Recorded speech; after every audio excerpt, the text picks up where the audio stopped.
December of 1992 brought the usual festive cheer to Dayton, Ohio. Homes and storefronts were adorned with twinkling lights, and snow covered the ground like a pristine holiday blanket. Families gathered to exchange gifts, share meals, and create memories to carry into the new year. Yet, amidst the joy and laughter, a darker energy loomed unnoticed. Dayton was no stranger to hardship. The city had weathered economic struggles and social challenges. But during this season of goodwill, the community's attention was focused on celebration, not the shadows creeping into its corners.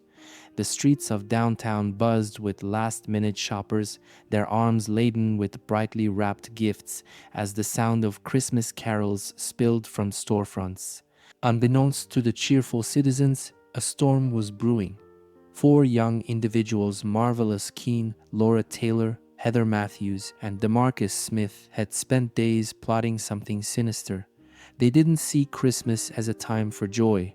They saw it as an opportunity. Driven by desperation, greed, and perhaps something deeper and darker, they prepared to unleash a spree of violence that would forever stain the city's history. On Christmas Eve, as children eagerly awaited Santa's arrival and families prepared for midnight mass, the Downtown Posse set their plan into motion. Dayton's festive glow would soon be overshadowed by the brutal and senseless acts that left 6 people dead and a city reeling in fear. Little did the residents know that this holiday season would mark a turning point, one that would leave scars far deeper than any winter frost could ever cover. The cheer of the season was about to give way to a terror unlike anything the city had ever experienced. At the center of Dayton's impending tragedy was a group of 4 young individuals whose paths had converged in a storm of chaos and violence. Known as the Downtown Posse, their bond was forged through shared discontent and a reckless disregard for the rules of society. Each brought their own troubled history and dark impulses to the group, creating a volatile mix of desperation and ambition. Marvallous Keene, just 19 years old, emerged as the ringleader. Intelligent but hardened by life's difficulties, Keene carried a chip on his shoulder and a thirst for power. He was driven by anger at the world, at his circumstances, and perhaps at himself. To Keene, this spree wasn't just about the material gain. It was about proving his dominance and leaving a mark on a society he felt had wronged him. 16-year-old Laura Taylor, Keene's girlfriend, was a stark contradiction. On the surface, she appeared carefree, even innocent, but beneath that facade lay a manipulative streak. Laura was quick-witted and eager to prove her loyalty to Keene, often acting as a key player in the group's plans. Her involvement blurred the line between a misguided teenager and a cold-hearted accomplice. Heather Matthews, 20 years old, was no stranger to trouble. Life had dealt her a difficult hand, and she responded by seeking solace in the wrong crowd. Heather played a significant role in the planning of the crimes, often helping to ensure their execution went smoothly. Her participation reflected a sense of detachment, as if the enormity of their actions didn't fully register with her. 17-year-old DeMarcus Smith was the youngest of the group, yet he played a pivotal role in the violence. With a fascination for firearms and a readiness to act, DeMarcus became the group's enforcer.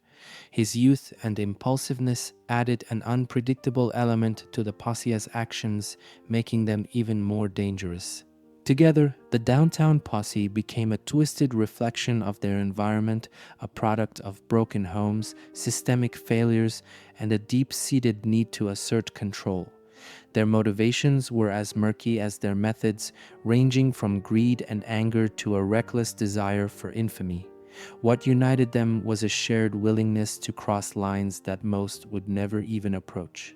By Christmas Eve, the posse's plan had taken shape.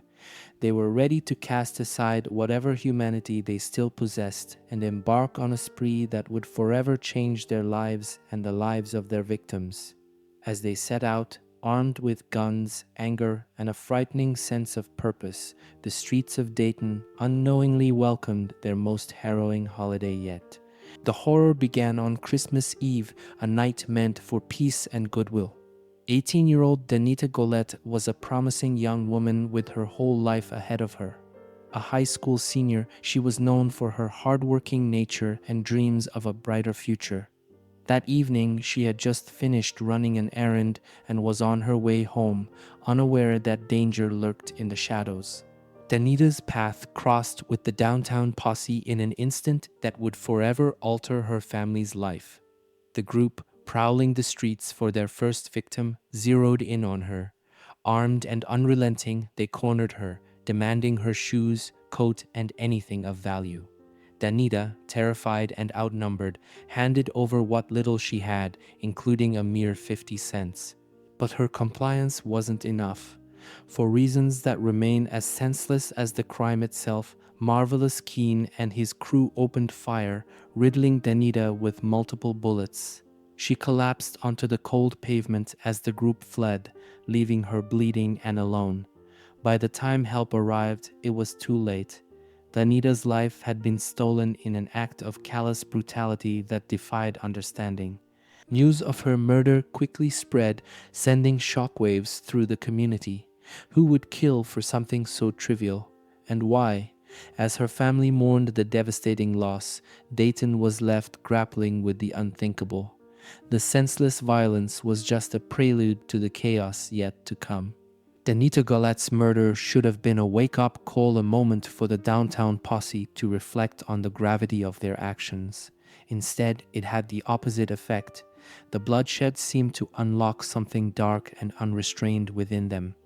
Empowered by their ability to take a life without immediate consequence, the group pressed forward, emboldened and eager to escalate their spree. As Christmas carols floated through the air and families gathered in their homes, the streets of Dayton hid an unsettling truth.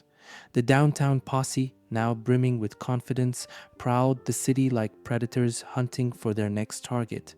There was no pause for reflection, no remorse, only the thrill of control and chaos driving their actions. The juxtaposition of festive cheer and the underlying terror created a surreal tension in the city. On the surface, everything seemed normal. Shoppers rushed to complete their last-minute errands, children played in the snow, and holiday lights twinkled in every window. Yet, beneath the surface, fear was beginning to seep in. The news of Danita's murder spread quickly, but few could fathom that it was just the beginning of a nightmare. For the Downtown Posse, this was no longer about money or material gain. It was about power, the power to decide who lived and who died. As they moved through the night, the streets of Dayton would soon bear witness to even greater horrors. Christmas morning should have brought peace and reflection, but for the Downtown Posse, it was a day to escalate their terror. 19-year-old Richmond Maddox, a young man with his own set of challenges, became their next victim.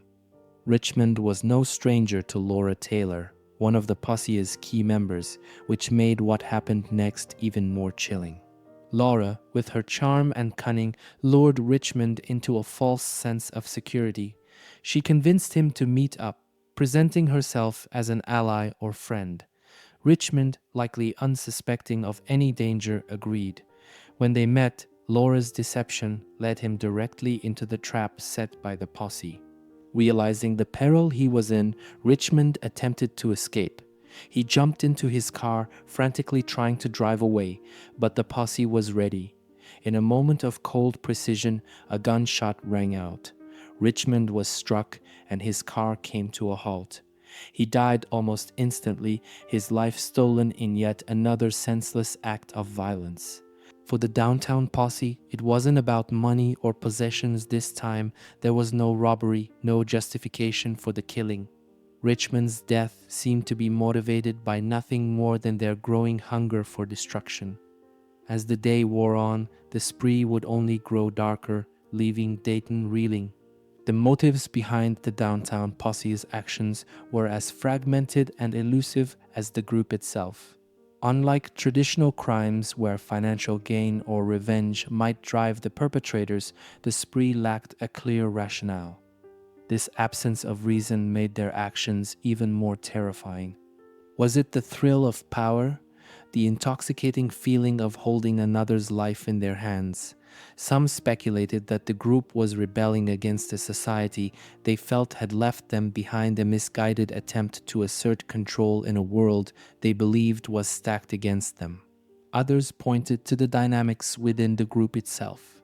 Marvallous Keene's desire for dominance seemed to fuel their rampage, while Laura Taylor's manipulative nature amplified the chaos. Heather Matthews and DeMarcus Smith, caught in the toxic influence of their peers, seemed to act without questioning the morality of their choices. For investigators, understanding the motive was critical but elusive. What could push a group of young people to such brutal extremes? Was it a shared trauma, a desperate need for recognition, or simply the absence of a moral compass? These questions lingered long after the final shots were fired, haunting both the police and the community. The fragments of motive left behind offered little solace to the grieving families. For them, the only certainty was that their loved ones were gone, stolen by a spree of violence that defied all reason. By December 26th, the Downtown Posse's thirst for violence showed no signs of abating. Their spree took them to a local convenience store, a humble establishment where 38-year-old Sarah Abraham worked to support her family. Sarah was a mother and a dedicated employee, known for her warm demeanor and tireless work ethic. That day, she was simply doing her job, unaware that she was about to cross paths with the group's deadly ambition. The posse entered the store with cold determination, their sights set on a quick score. Armed and unrelenting, they demanded money and whatever valuables they could grab. Sarah complied, handing over the cash in an attempt to de-escalate the situation. But compliance wasn't enough for the Downtown Posse. In an act of sheer brutality, one of the members raised their weapon and shot Sarah. She collapsed behind the counter, bleeding as the group fled the scene with the stolen cash. The holiday season's joy evaporated for yet another family, replaced by grief and unanswered questions. Sarah's injuries were fatal. Her death marked yet another senseless tragedy in the posse's trail of violence. For her loved ones, the holidays would never be the same again. The image of Sarah, a hard-working mother taken far too soon, became a haunting reminder of the group's capacity for cruelty. By now, the Downtown Posse's spree had left a trail of devastation across Dayton. Their growing notoriety brought with it a dangerous realization. There were loose ends. Two acquaintances, Wendy Cottrell and Marvin Washington, had become liabilities. The posse feared they might talk to the police, putting the entire group at risk. Rather than trusting their silence, the posse made a chilling decision. Wendy and Marvin were lured to a remote location under the guise of a casual outing. It's unclear if the two suspected the danger, but they followed the group, perhaps hoping to maintain a semblance of friendship or loyalty. Once isolated, the posse revealed their true intentions. Wendy and Marvin were executed in cold blood, their bodies discarded as though they meant nothing. It was a stark betrayal, murdering people they had shared time and trust with, all in the name of self-preservation. This act cemented the group's descent into utter inhumanity. The killings weren't just about greed or violence anymore, they were about control, fear, and survival at any cost. The posse's willingness to turn on their own underscored the chilling reality of their spree. No one was safe, not even those within their circle. As the bodies piled up, the group's days of freedom were numbered. The police were closing in, spurred by the mounting evidence and a community desperate for justice. But the devastation left in the posse's wake would linger far longer than their brief reign of terror. By the morning of December 27th, Dayton was gripped by a palpable sense of fear. The murders, each more senseless than the last, left a trail of devastation that law enforcement could no longer ignore. The city, once buzzing with holiday cheer, now buzzed with anxiety.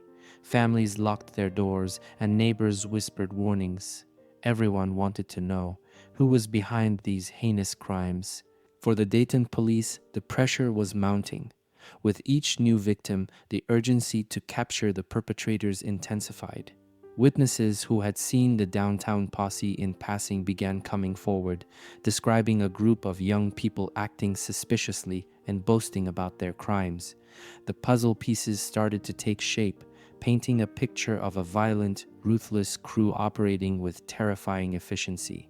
But even with these leads, the killers remained elusive.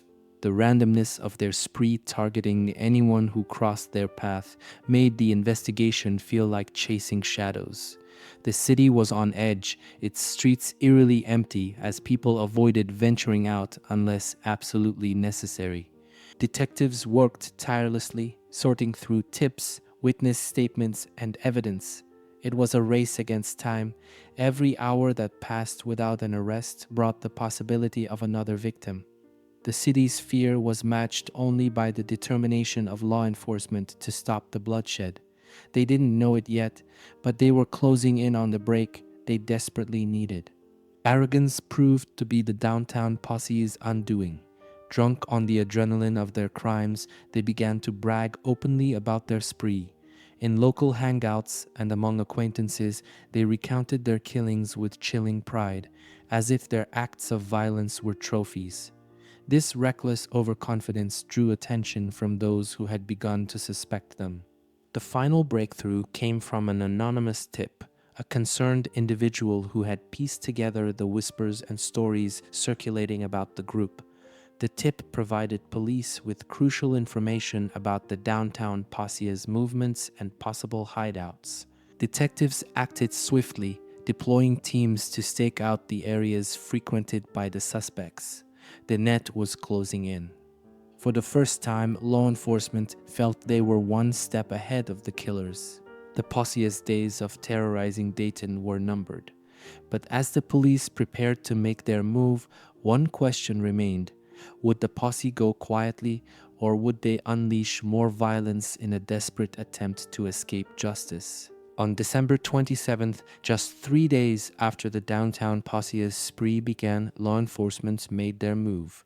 Acting on the anonymous tip and corroborating evidence, a team of officers zeroed in on the group's known hideouts.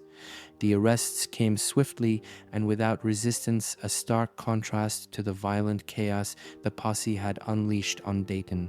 Marvallous Keene, the self-proclaimed leader, seemed almost indifferent as he was taken into custody. For a man who had orchestrated such brutality, his lack of resistance was chilling. Laura Taylor, Heather Matthews, and DeMarcus Smith followed suit, their youth starkly apparent as they were led away in handcuffs. The bravado and arrogance they had displayed days earlier were now replaced by a quiet resignation. As the group sat in interrogation rooms, the chilling details of their spree began to unravel. Keene was quick to admit his involvement, recounting their actions with a detached demeanor that unnerved investigators. Laura Taylor, who had been instrumental in luring victims, showed little remorse, while Heather Matthews and DeMarcus Smith offered scattered, often conflicting accounts in an attempt to deflect blame. For the families of the victims, news of the arrests brought a bittersweet sense of relief. While the killers were finally off the streets, nothing could undo the devastation they had caused. The people of Dayton could begin to breathe again, but the true scope of the Posse's crimes was only just coming to light. The trial that followed was one of the most harrowing in Dayton's history.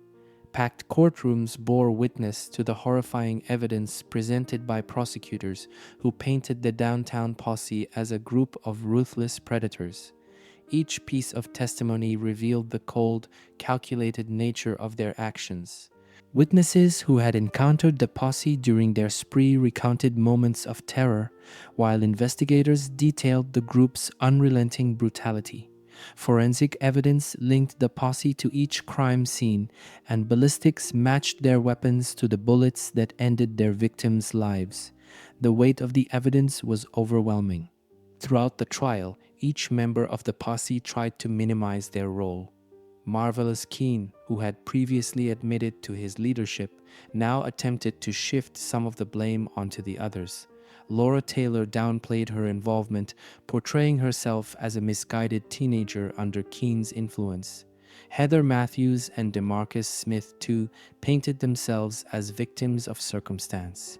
But the evidence told a different story. Prosecutors methodically dismantled their defenses, exposing the premeditated nature of their actions.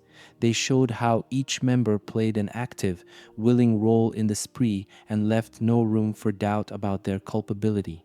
The courtroom was filled with a mix of grief and anger as the families of the victims listened to the harrowing details. For them, the trial was a painful reminder of the lives stolen and the futures lost. Justice was within reach, but the scars left behind by the Downtown Posse's actions would take far longer to heal. Marvallous Keene, the 19-year-old who had emerged as the ringleader of the Downtown Posse, faced the harshest penalty the justice system could deliver. His leadership in orchestrating the brutal spree and his lack of remorse sealed his fate. The court deemed his actions so heinous and his influence over the group so pervasive that the death penalty was the only appropriate sentence. For the families of the victims, Keene's sentencing was a bittersweet moment. While it brought a sense of justice, it could never erase the pain of their losses. The community, too, remained haunted by the atrocities he had committed. Keene spent the next 16 years on death row, appealing his sentence while the memories of his crimes lingered in the hearts of those who suffered. In 2009, his time ran out. Keene was executed by lethal injection, marking the final chapter in his life. Yet his death did little to ease the wounds he had inflicted. For Dayton, the scars of the Christmas killings remained raw. The families of the victims continued to mourn, their lives forever altered by Keene's actions. His execution may have brought an end to his physical presence, but the emotional and psychological toll of his crimes endured. The other members of the Downtown Posse, Laura Taylor, Heather Matthews, and DeMarcus Smith, avoided the death penalty but were sentenced to life in prison. Their youth, which might have inspired sympathy in other circumstances, instead highlighted the tragic waste of potential. Laura Taylor, just 16 at the time of the killings, had played a central role in luring victims to their deaths. Her intelligence and cunning made her a key player in the posse's plans. However, her manipulative nature and lack of remorse during the trial left little room for leniency. Heather Matthews, at 20 years old, was seen as an active participant in the crimes. While some argued she had been influenced by Keene, her consistent involvement in the planning and execution of the spree led to her life sentence. DeMarcus Smith, 17 and enamored with the thrill of violence, became the group's enforcer.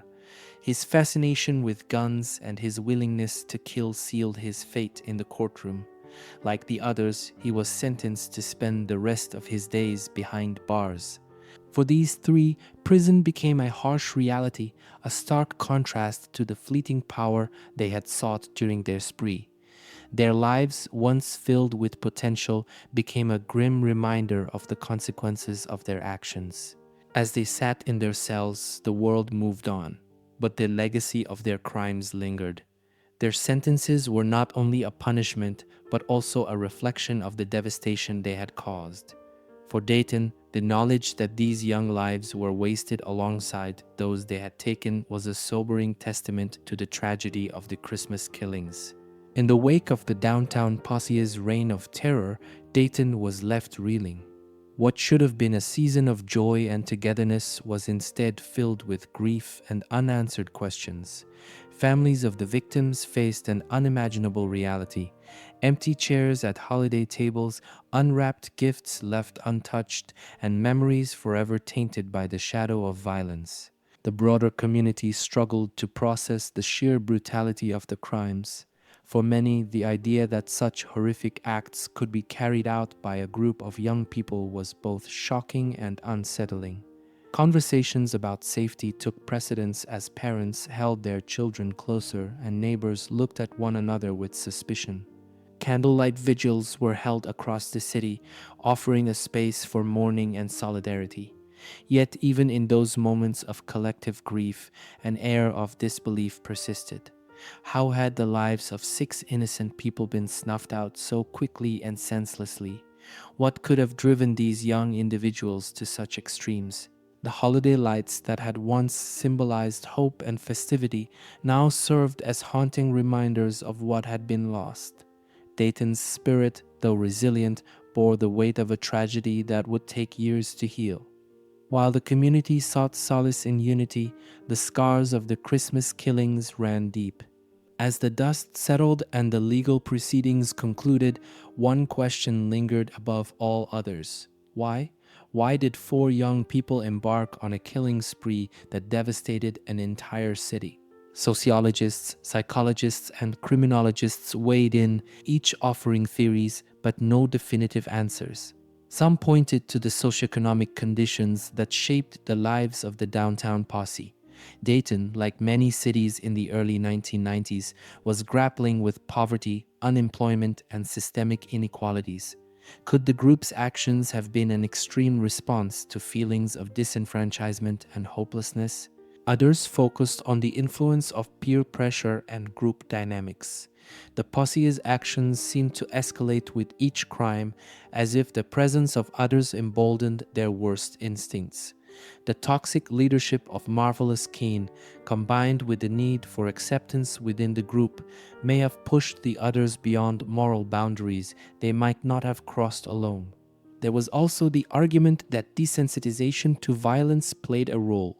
Growing up in environments where crime, aggression, and survival often took precedence, the group may have seen life as expendable, a horrifying yet plausible explanation for their lack of remorse. But even with these theories, the answers remained elusive. The Downtown Posse defied simple categorization, their motives tangled in a web of personal, social, and psychological factors. For the families of the victims, these discussions offered little comfort. No amount of analysis could bring their loved ones back or fully explain the senselessness of the crimes. The quest for answers became a broader societal reflection. How do young people become capable of such atrocities? And more importantly, how can communities prevent such tragedies from happening again? In Dayton, these questions lingered, shaping conversations for years to come. The victims of the Downtown Posse's rampage were more than names in a police report or statistics in a crime database. Each was a person with dreams, ambitions, and loved ones who cherished them. Their stories, often overshadowed by the brutality of their deaths, deserve to be remembered as lives cut short far too soon. Danita Gillette was just 18, a hard-working high school senior who aspired to make a better life for herself and her family. Her kindness and determination were evident to all who knew her, and her loss left a void that could never be filled. Richmond Maddox at 19 had his own struggles, but also hopes for a brighter future. Whatever mistakes he may have made, he didn't deserve the tragic fate that awaited him at the hands of people he thought he could trust. Sarah Abraham, a 38-year-old mother, worked tirelessly to provide for her family. Her warmth and dedication were the backbone of her household. Her senseless death shattered the lives of her children and those who depended on her. Wendy Cottrell and Marvin Washington, young acquaintances of the Downtown Posse, were betrayed in the most chilling way.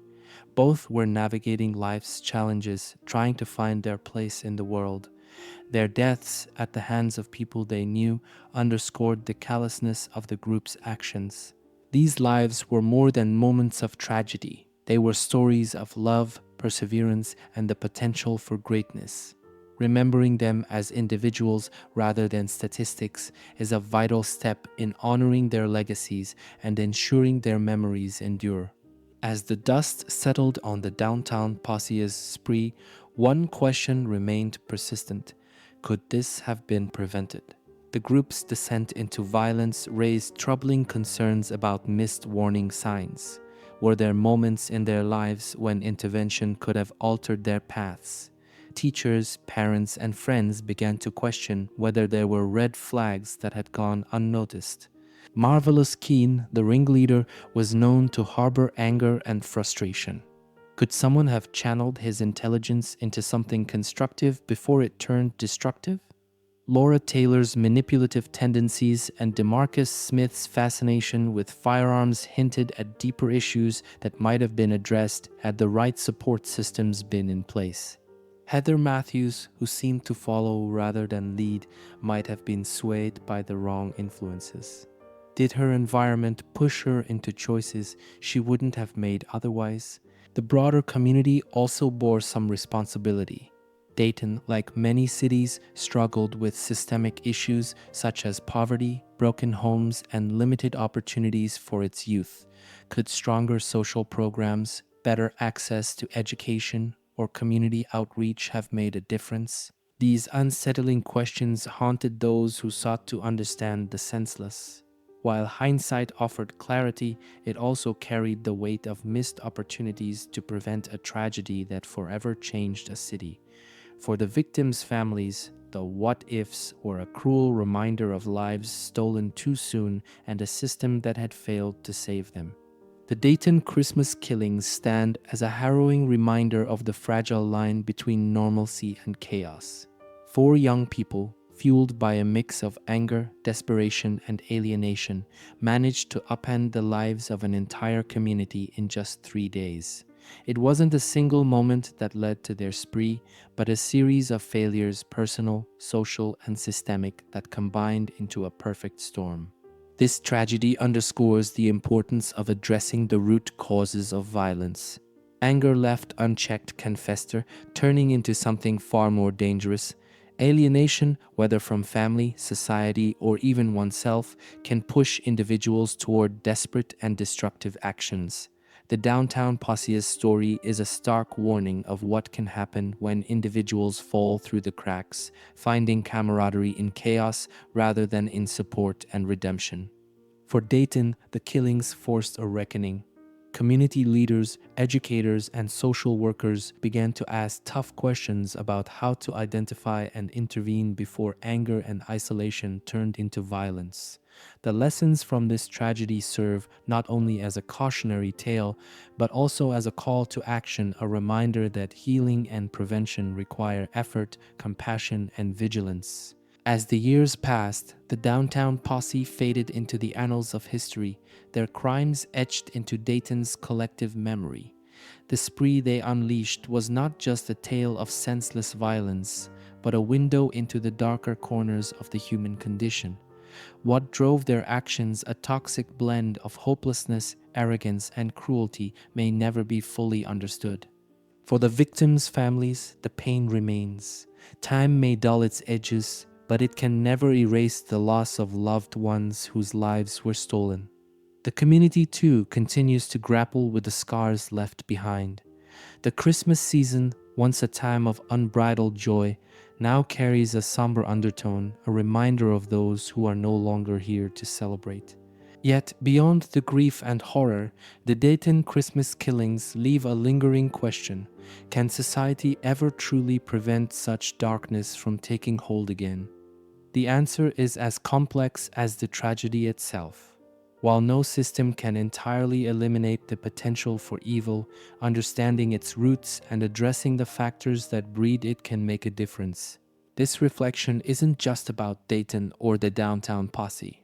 It's about the choices we make as individuals and as a society to ensure that anger is met with empathy, that alienation is countered with inclusion, and that every person has the opportunity to choose light over darkness. Only then can we hope to prevent another tragedy like the one that forever changed the Christmas of 1992.